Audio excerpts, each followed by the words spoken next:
Hello बच्चों, so let's see this question. The question says a particle moves 4√2 meter in southwest direction, 12 meter in upward direction and then 1 meter in each direction. Find the net displacement.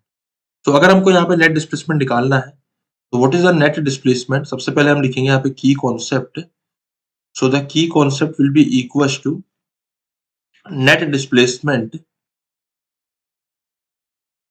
Net displacement is equals to vector sum of all the displacements. ठीक है, तो vector sum of all the displacements होता है and उसी का फिर हम लोग क्या करते हैं, मैग्नीट्यूड भी निकाल लेते हैं. तो बेसिकली यहाँ पे क्या हो रहा है, या फिर मैं इसको ऐसा भी बोल सकता हूँ कि जो नेट डिस्प्लेसमेंट मेरा आएगा, नेट डिस्प्लेसमेंट जो मेरा आएगा, this will be equal to the magnitude of net displacement will be equal to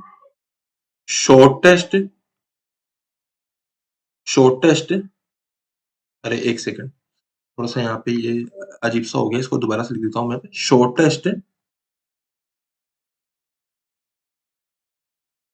distance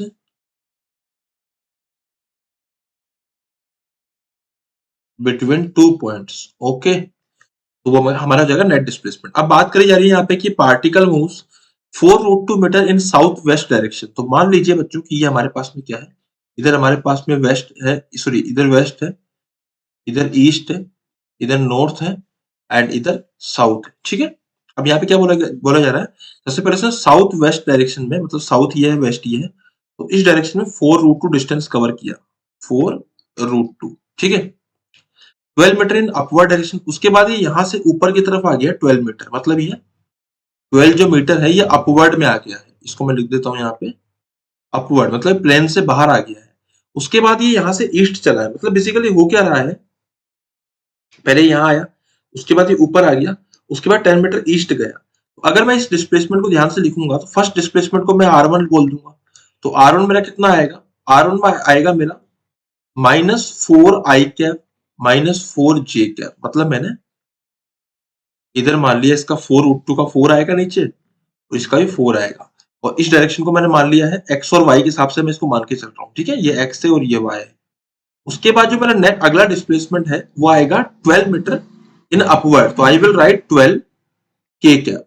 ठीक है, उसके बाद अगर मैं R3 की बात करता हूं तो वो आ रहा है मेरा ईस्ट में. तो ईस्ट मतलब वापस से 1 मीटर जा रहा है, तो I will right 1 i cap.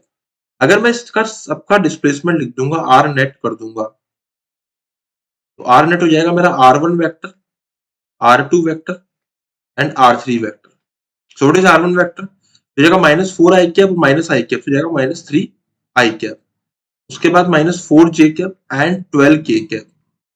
Okay, तो अगर मुझे इसका मैग्नीट्यूड निकालना होगा तो मैं सबका अंडर रूट का स्क्वायरिंग कर दूंगा, +1 का स्क्वायर +12 का स्क्वायर. सोल्व करने में कितना आ रहा है, 144 + 1 145 + 9, तो ये हो जाएगा 154 का अंडर रूट. सो ये हो जाएगा 9, हाँ 144